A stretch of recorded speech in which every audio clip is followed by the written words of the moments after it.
Olá, meus amigos, eu sou o Arthur Toledo, sou produtor rural, sou pecuarista, sou coach do agronegócio e eu estou aqui hoje para falar com vocês uma videoaula sobre a fase da cria, né? Destrinchando aí numa série de vídeos sobre as fases da pecuária e alguns assuntos corriqueiros. Essa aula de hoje é sobre a cria. Eu vou abordar aqui os principais tópicos aqui que envolvem esse assunto. Eu acho que tudo que você precisa saber para entender do que se trata, e depois que você assistir todas as outras fases da cria, você poder ter uma ideia melhor de qual tipo que fase da cria, que fase da pecuária que interessa mais a você, que você se identifica mais, que você acha que tem mais possibilidade de ter sucesso. Porque não tem, eu escuto muita pergunta de, mas o que dá mais dinheiro? É cria, recria, engorda? E a gente tem sempre uma boa resposta: depende. Tem cara que faz cria que ganha mais dinheiro do cara que faz engorda. Apesar de que você vai pegar os números e vai ver que a engorda ou a recria dá mais dinheiro do que a cria. Depende de um monte de coisa, e é desse monte de coisa que eu vou fazer um resumo aqui, falar das principais coisas e falar sobre as principais coisas que principalmente limitam essa produtividade e esse desempenho, justamente porque é uma fase que muita gente acha que é só você ter lá as vacas lá e põe lá e vai nascendo bezerro e tá tudo certo. Não é bem assim não, tá? Então eu vou começar falando o claro, né, o óbvio, que é o seguinte: uma fazenda de cria é uma fazenda de vacas. É uma fazenda que o que tem na fazenda é um monte de vaca. Vaca, alguns touros e vaca produzindo bezerro, tá? Então é uma fábrica de bezerros, é uma fazenda de cria. O produto que sai dessa fazenda são bezerros para serem vendidos. Então a gente vai ter vacas que são assim, fazem parte de um rebanho estático que ano após ano estão ali, né, dando seus bezerros, vendendo e continuando emprenhando ali. Vai depender aí do tipo de animal que você tem, da raça, da onde que você está. Vai ter vaca aí que vai ficar 5, 10, até 15 anos. Tem gente que tem vaca aí com 20 anos na propriedade, aí isso já é um outro assunto, né? Mas você tem essas vacas e você vai ter alguns touros. Né, isso aí vai variar de acordo com a raça e tudo mais, quantidade de um touro para quantas vacas, e você vai ter bezerros sendo desmamados e vendidos. A gente fala que, eu gosto de falar isso, né, que a vaca dentro da fábrica de bezerros é a máquina de fazer bezerro, né? Então tem que ter todo um cuidado, né? Tem que ser realmente vacas especiais ali, vacas de uma boa genética, vacas que têm habilidade materna, vaca que tem aí o rebanho da fazenda de cria tem que ter um pensamento muito voltado para o melhoramento genético. Vou falar um pouco mais na frente sobre isso. Você tem que ter touros, né? Os touros bons, touros que tem aí sempre dando bons resultados, aí saindo os filhos bons, bom de raça, com qualidades. Aí você pode escolher que tipo de qualidade que você quer, de acordo com o touro que você escolhe. Isso aí também vai longe. Isso aí a gente pode fazer uma aula de 1 hora só falando sobre touro, né? Isso vai longe. E além do touro, você pode fazer a inseminação artificial, né? Inseminando e tendo os touros. O produto final é bezerro. Então, várias máquinas de fazer bezerro, vendendo bezerro numa fábrica de fazer bezerro. E tem um produto secundário que são as vacas de descarte, né? Vaca que chegou a uma certa idade, já não serve mais para criar, ou a vaca, que é o certo, que não emprenhou esse ano, não emprenhou, vai engordar, vai para o descarte, né? Vai vender para o frigorífico. Então tem um produto secundário que é vaca gorda, né? Que ajuda pra caramba em muitas situações, até salva o ano da propriedade, fecha a conta no lucro quando você está ali vendendo vaca gorda. Então é o seguinte, tá? A fase da cria é a fase que muitos consideram como a fase mais apaixonante da pecuária, né? Onde as pessoas realmente pegam muito amor por aquilo. Porque você tá ali, você vai acompanhar a gestação e o nascimento dos bezerrinhos. Vai ter a maternidade cuidando de bebezinho. E é a coisa mais linda do mundo, você vê um bezerrinho nascer e com poucos minutos ele ficar em pé sozinho e ir na teta da vaca e mamar e sozinho. Ninguém põe a mão nele para fazer isso, né? Pode até em alguma situação ter que fazer, mas de uma forma geral, a vaca pare sozinha e o bezerrinho sozinho vai lá e vai mamar. Então, a gente acha isso lindo, acompanhar ali o nascimento, os primeiros cuidados, né? Aquele bezerrinho que você pega no colo e tal. Então, realmente mexe muito com essa parte, né, emocional mesmo da gente, né? De gostar daquilo, né? De ter amor por aquilo. Né? Todo mundo gosta disso. Só que, ao mesmo tempo, é um dos fatores que limitam, né? Vou falar aqui dos fatores que limitam a produtividade de uma fazenda de cria, e eu vou começar falando sobre esse fator, que é justamente os cuidados, né? O primeiro fator é esse. A fazenda de cria, ela precisa de muito cuidado, tá? É diferente da fazenda de recria e de engorda, precisa de muito cuidado por causa dos bezerros, né? Um bezerro recém-nascido de 30, 40 quilos, no meio de um monte de vaca de 450, 500, 600 quilos, um pisão ou quebra ele ou mata ele. Então, bezerro cai dentro de buraco, bezerro quando dá o parto lá, se você não tiver de olho, às vezes o bezerro enrosca, o bezerro nasce e a vaca não pega o bezerro, abandona o bezerro. Então, precisa de uma mão de obra, de um pessoal muito cuidadoso, muito atencioso, realmente que está ali observando todos os dias, principalmente quando os bezerros estão nascendo, né? Próximo da casa. Tem aí em algumas situações, aí, algumas regiões do país, ataque de onça, de sucuri, de jacaré, né? Que animais aí que pode vir atacar esses bezerros, então tem que ser meio próximo de casa, aquele piquete de maternidade perto da casa do funcionário, para estar de olho realmente todos os dias, né? Então, se você tiver um peãozão brabo, laçador, que faz, que acontece, que reio pra cima, paulada, esse cara não pode trabalhar numa fazenda de cria, porque esse cara vai te dar prejuízo. Esse cara vai querer laçar um bezerrinho recém-nascido, à toa, só por diversão, podendo só pegar ele na mão, desce, pega ele, não, vai laçar, acaba quebrando o bezerro, né? Acaba passando por cima, fazendo as vacas correr à toa e as vacas pisam em cima de um bezerro, fecha dentro de um curral, dentro de uma manga e os outros pisam por causa de atropelo. Então esse tipo de funcionário você não pode ter. Dentro da fazenda de cria você tem que ter uma mão de obra especializada, realmente diferenciada, para que esse tipo de coisa não aconteça, porque perde muito bezerro por falta de cuidado e por manejo inadequado. Isso é um dos principais, para mim, o que mais perde bezerro numa fazenda é isso daí. O segundo fator limitante que eu vou falar aqui para vocês, que é o que muito preocupa, é a questão da nutrição dos animais. Por quê? Vaca come igual uma roçadeira. Sabe essas roçadeiras de 3 metros de largura que passa roçando? É uma vaca numa fazenda de cria, porque ela tem 450, 500, 600 quilos, ela tem um bezerro mamando na teta dela e ela tem um bezerro na barriga. Então isso come por 3, tá? Vamos dizer que come por 4. Come muito. Então, chega na época da seca, você tem que ter uma estratégia para manter essas vacas na época da seca. Porque senão, você vai entender logo, que vaca magra não emprenha, vaca magra não dá leite suficiente para o bezerro, então desmama um bezerro fraquinho, magro, né?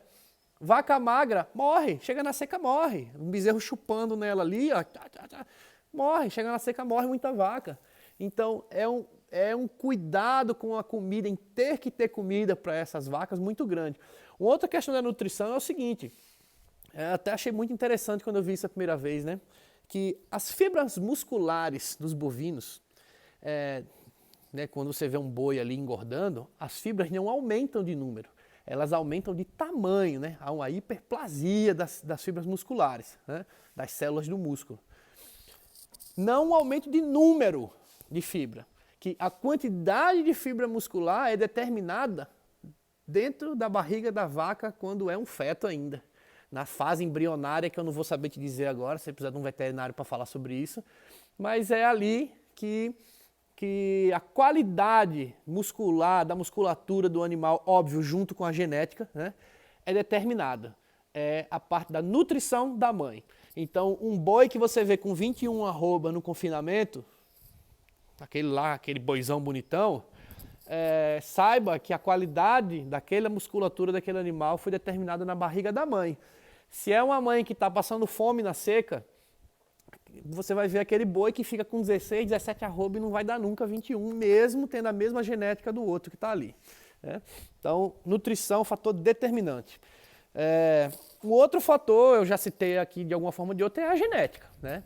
Então, esse negócio de ter aquele boizinho de boiada que você achou, que dá para touro, que você olhou, ele é cupinzudo, é bonitinho, e você pega e põe para touro, às vezes você pode acertar. Tem gente aí que é bom de olho, conhece muito, sabe que é boi de cima a baixo, de frente para trás, pode até acertar, mas o bom é que você tenha um touro, que você tenha algum tipo de informação prévia dele, né?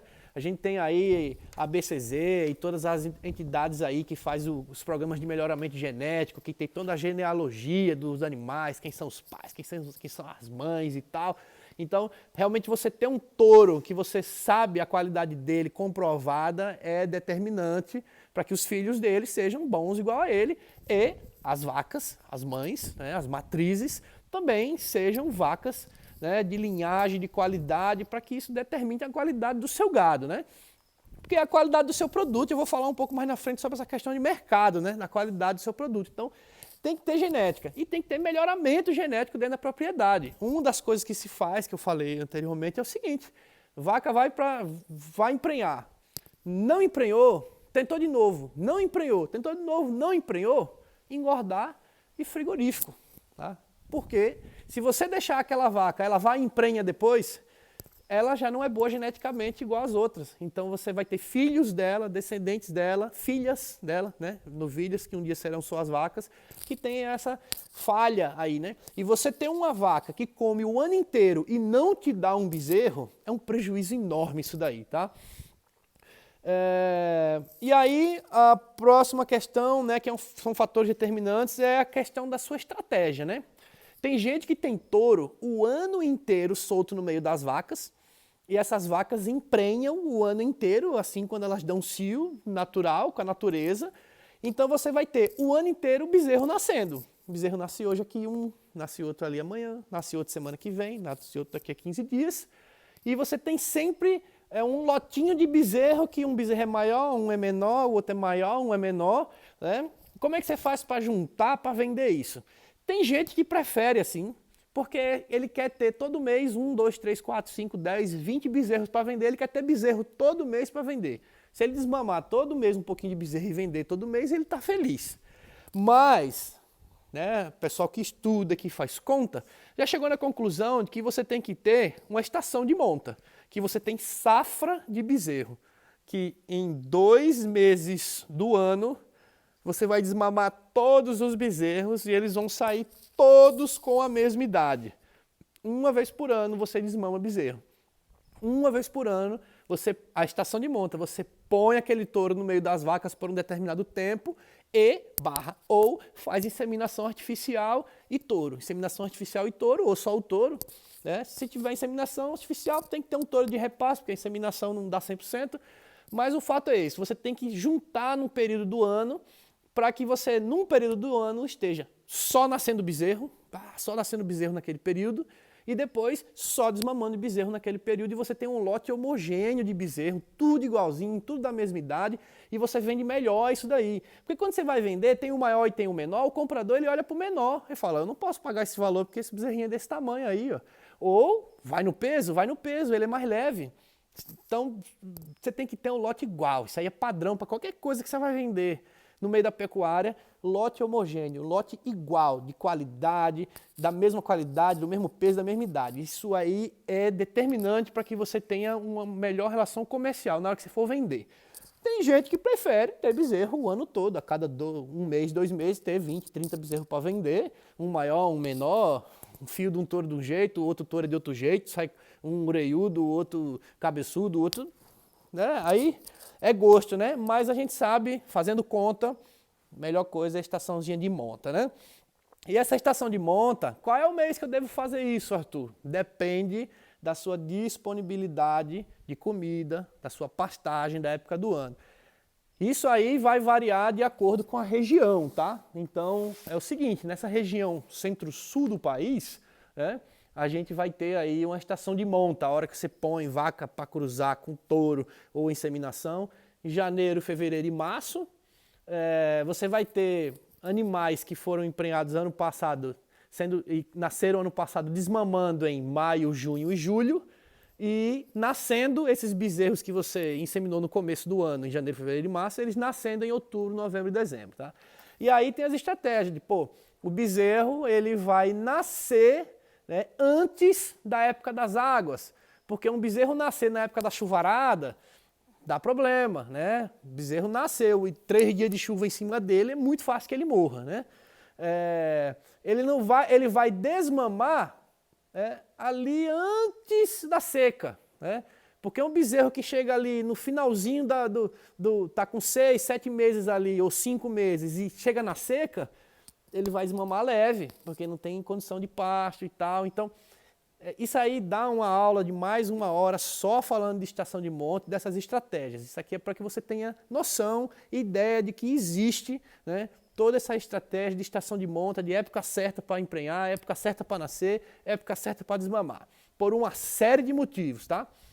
E aí, passando para frente, eu vou chegar aqui na questão de mercado, tá?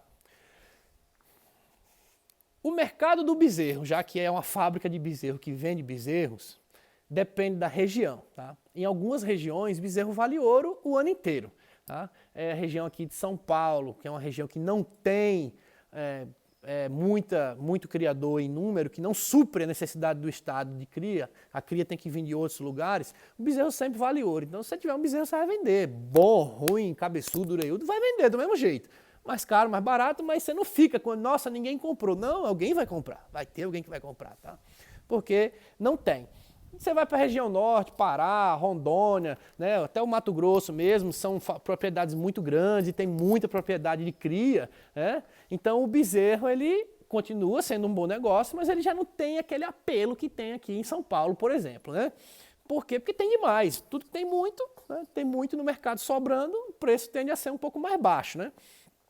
Mas aí, o que acontece? Existe um negócio chamado ciclo pecuário, tá? Que é o seguinte, tem ano, que é o ano, esse que está acontecendo esse ano passado, do fim do ano passado para esse ano agora, que o bezerro está caríssimo, tá? Melhor coisa do mundo hoje é você ter vaca vendendo bezerro, criando bezerro e fazenda vendendo bezerro. É o melhor negócio da pecuária hoje, porque o bezerro está em alta. Só que daqui a 2, 3, 4, 5 anos, isso se inverte.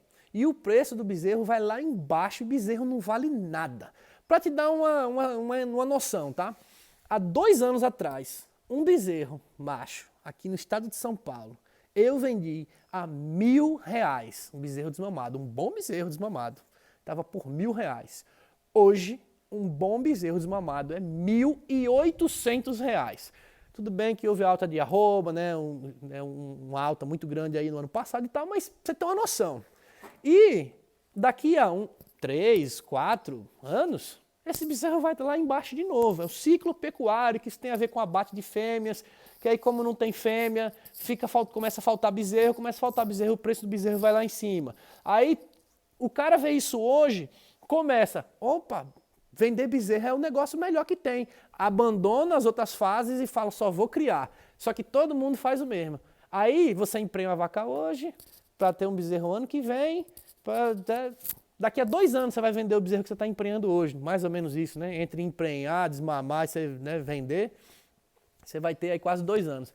Daqui a 2 anos, 3 anos, tem bezerro demais no mercado, porque todo mundo fez a mesma coisa. O que acontece? O preço do bezerro vai lá embaixo. Todo mundo tem bezerro para vender. E aí o preço do bezerro está lá embaixo, o que o cara faz? Vou parar de fazer cria, não está dando dinheiro. Aí começa a matar as vacas, engordar as vacas e matar todo mundo. Engordou as vacas e matou. O que acontece daqui a pouco? Não tem vaca, não tem bezerro, o preço do bezerro sobe. Ciclo pecuário, tá? Isso acontece cada 4 anos, 5 anos, isso aí varia um pouco, né? Mas aí o fato é esse, que é o seguinte, você tem que entender qual é a sua vocação, tá? Como criador, se você é um cara que tem esse zelo e gosta de mexer com bezerro, ou se você não gosta de mexer com isso, prefere engordar gado e mexer com outra fase, tá? E aí tem a questão da propriedade, né? Se você tem uma propriedade de tamanho suficiente para fazer cria, né? Se você tem uma propriedade em região que necessita de cria, que bezerro vale ouro o tempo todo, então você tem que pesar aí a sua vocação como criador e a vocação da propriedade para saber. Porque se você souber, o meu negócio é cria, não fique pulando de galho em galho. Quando o preço do bezerro for lá embaixo, aguente as pontas, porque daqui a 2, 3 anos isso vai voltar. E você aproveita, quando tiver o preço do bezerro caro, você arrocha o nó e vende bezerro caro. Se você ficar pulando de galho em galho, você está sempre se ferrando. Porque na hora que tá bom, agora que eu vou fazer cria. Daqui a 2 anos, quando o seu bezerro estiver pronto, não vale mais nada. Vou parar. Aí tá sempre na parte baixa da curva no negócio, né? Então saiba qual é a sua vocação. E aí vem a questão de mercado, que é o seguinte, que vender bezerro é assim, ó, é a atividade mais conservadora da cria, da pecuária na minha concepção, no meu ponto de vista. Por quê? Porque bezerro vende. Na época boa, na época ruim, do jeito que for, bezerro vende. Então é conservador. O cara que está ali fazendo cria, ele não é comprador de nada, ele é vendedor. Tá? Então ele fica ali na propriedadezinha dele, cuidando das vaquinhas dele, juntou bezerro, vende. Se vende caro, se vende barato, se paga conta ou não, isso aí vai depender de um monte de coisa. Mas é mais conservador. Agora, do ponto de vista operacional, tem um risco maior, né? Não é tão conservador assim, é um risco maior, porque precisa de mais cuidado. É muito fácil você fazer tudo bonitinho, ter o melhor gado, ter tudo, e perder um monte de bezerro. Não emprenhar suas vacas, né? Porque a gente pensa o seguinte, que uma vaca dá um bezerro por ano. A gestação da vaca são 9 meses, né? Então entre emprenhar, desmamar, a conta é essa, um bezerro por ano. Mas não é exatamente isso que acontece. Isso aí na teoria. Na prática, se você tiver 100 vacas, das 100 vacas, 80 vai emprenhar, 20 já não vai. Dessas 80 que emprenhou, 75 vai nascer o bezerro, porque tem 5 que vai perder na gestação. Das 75 que nascer, 70 vai desmamar. Vai ter 5 bezerros que vai morrer pequenininho, por alguns motivos, né? Isso é uma conta boa, tá? De 100 bezerros, você desmamar 70. É uma boa conta essa, tá? É um bom número, porque tem gente que é bem pior. Tem criador aí que 100 dá 50 bezerros. E desses que você desmamou, metade é macho, metade é fêmea. É mais ou menos isso que dá. O macho tem um valor, a gente mira no macho, que tem o maior valor, né, de mercado. A fêmea tem um valor abaixo. Então, não é bem assim essa continha de uma vaca, um bezerro. Aí você pensa no bezerro macho, dá tanto, 1.800 o bezerro macho.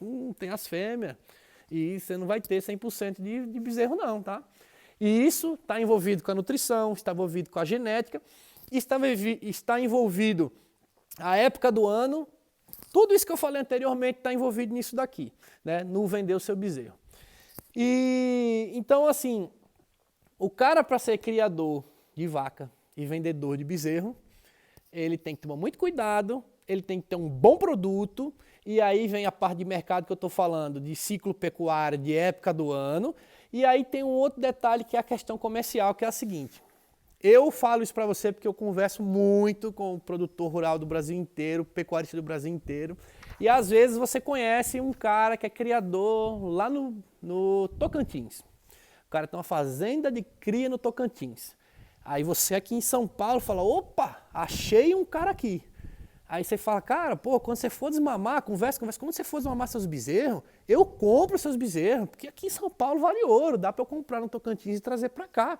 Só que esse cara vende bezerro uma vez por ano, né? Ele não vende bezerro o ano inteiro, ele vende uma vez por ano. E normalmente esse cara já tem quem compra dele. Então assim, é muito difícil você conseguir ter acesso a um criador e comprar o gado dele, porque já tem alguém que compra e normalmente é um atravessador. É um cara que vai comprar e vender ali na frente, não é um recriador que vai comprar. É um atravessador que junta gado de várias pessoas diferentes e tem aquele mercado na mão ali de compra e venda. E tudo bem, é super válido, isso é um ajuste natural de mercado. Tudo que tem no mercado é natural. Tem quem compra, tem quem vende, é isso daí. Tem cara que passa comprando a produção dos outros e vendendo para quem está interessado. Mas tem esse detalhe do cara que é criador aprender a procurar alternativas, a não morrer na mão daquele mesmo cara que está todo ano comprando dele. Procura outras pessoas para vender, tá? Porque se você tem bom produto, a hora que você vende é ali que sai o resultado do teu ano inteiro, né? Tudo que você fez ali, que cuidou de vaca, que cuidou de nutrição, que gastou dinheiro com aquilo, é na hora de vender que está o seu resultado. Então não adianta nada você fazer o melhor, né? E chegar na hora, porque está desesperado, porque precisa de dinheiro, porque já gastou dinheiro o ano inteiro, pagou funcionário o ano inteiro, quer ver o dinheiro, e aí um bezerro que vale R$1.800, o cara vem e te dá um chute na canela de 1.600 e você aceitar, porque o cara vai te pagar à vista, vai levar tudo. Né? Então a gente escuta, eu até relatei já em outros vídeos isso, falando sobre isso. Eu já vi uma palestra de um cara lá num encontro aí, que eu não vou citar o nome, porque vai que o cara identifica que eu estou falando dele, que era um professor de uma universidade muito conhecida do Brasil, que mostrou toda a cria dele, tudo que ele fez, maravilhoso, de cabo a rabo, nutrição, genética, estratégia. E quando chegou na hora de vender, aí ele falou, o preço de venda aqui está R$ 6,50 o quilo. Que foi o preço que eu acabei vendendo, com a sua cabeça, foi o preço que eu acabei vendendo, mas naquela época eu podia ter pego R$8. R$8 para 6,50 o quilo, meu amigo, tem uma diferença aí que eu não vou fazer conta agora, mas acho que é uns 20%. Então isso é um prejuízo muito grande, o cara deixou de ganhar muito dinheiro com isso. Ele teve lucro com os 6,50 que ele vendeu, mas imagina se ele tivesse vendido a 8, né? Todo o esforço do ano ia realmente dar um lucro mais confortável para o cara, né? Então são esses detalhes que eu citei acima aí, resumindo, né? Que eu acho que vale a pena você entender sobre pecuária de cria, para que você saiba em que negócio você está interessado em se meter. Eu espero poder ter ajudado, espero que você tenha gostado. Se você gostou, dê um joinha aí, curta o vídeo, se inscreva no canal, mande para seus amigos assistir e em breve sai o próximo vídeo falando sobre a recria, depois sobre a engorda, depois sobre confinamento, depois sobre um monte de coisas que eu ainda vou falar, tá? Então tchau e obrigado.